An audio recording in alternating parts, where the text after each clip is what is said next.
This is the sacred essence of chapter 6 of Garg Samhita. A flow of 64 shloks where devotion meets revelation and the glories of Sri Radha Krishna blossom like golden lotuses within the heart of sages and seekers. The rebirth of Kalanemi as Kamsa. King Bahulashva asks sage Narada about the origin of the mighty demon Kamsa.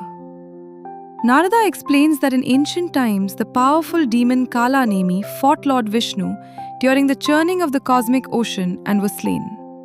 Revived later by Shukracharya's mystical knowledge, Kalanemi performed severe austerities near Mount Mandara and received a boon from Brahma that no powerful demigod would easily kill him.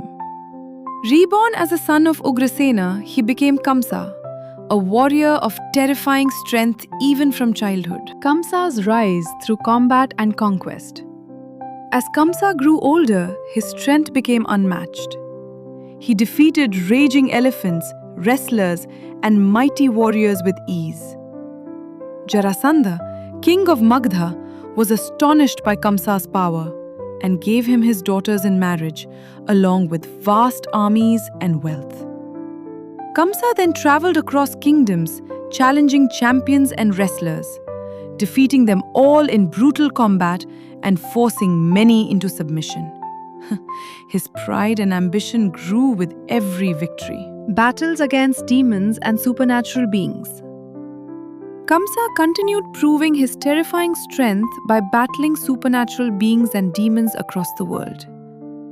He fought the mighty monkey warrior Dvivida for many days and eventually defeated him. He subdued the horse demon Keshi and travelled fearlessly across forests and mountains, challenging monstrous beings.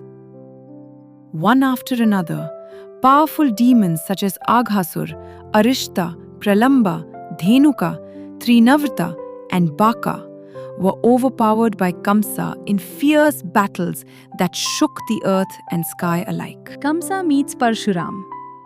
After displaying his strength across the world, Kamsa arrived at Mount Mahendra, where he encountered the great sage warrior Parshuram. Seeing the blazing and wrathful sage, Kamsa bowed before him with respect. Parshuram challenged Kamsa with a divine bow once given by Vishnu and Shiva. Kamsa effortlessly lifted the enormous weapon, tied its string, and thundered its vibration across the universe, shaking planets, stars, and even the guardians of the directions. Pleased by his power and humility, Parshuram gifted the divine bow to Kamsa, but warned him that whoever would one day break this bow would also become his destroyer. Kamsa's supreme power and growing pride. After receiving the divine bow, Kamsa's fame spread everywhere. No king dared challenge him anymore, and rulers instead brought gifts and tribute in fear. Kamsa roamed across the world, conquering enemies and demonstrating limitless power. His victories made him increasingly proud, and many demons and kings either surrendered to him or became his allies. Alliance with Narkasura and the gathering darkness. Eventually, Kamsa challenged the mighty demon Narkasura. After witnessing Kamsa's unimaginable strength, even Narkasura abandoned hostility and formed an alliance with him against the demigods. As more demons gathered around Kamsa, darkness and arrogance spread across the worlds. Though Kamsa appeared invincible, destiny had already begun moving toward the arrival of Krishna, the one foretold to destroy him. Thus ends the sacred chapter 6 of Garg Samhita, an invitation to remember, to weep, to worship. The glories of Sri Radha Krishna have only begun to unfold. Hare Krishna. Stay tuned for chapter 7. Thank you so much for watching this divine summary of chapter 6 from the sacred Garg Samhita.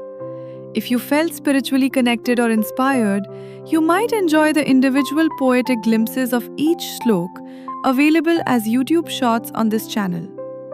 Feel free to explore them, and if they touch your heart, do like, share and subscribe to stay connected with more sacred content.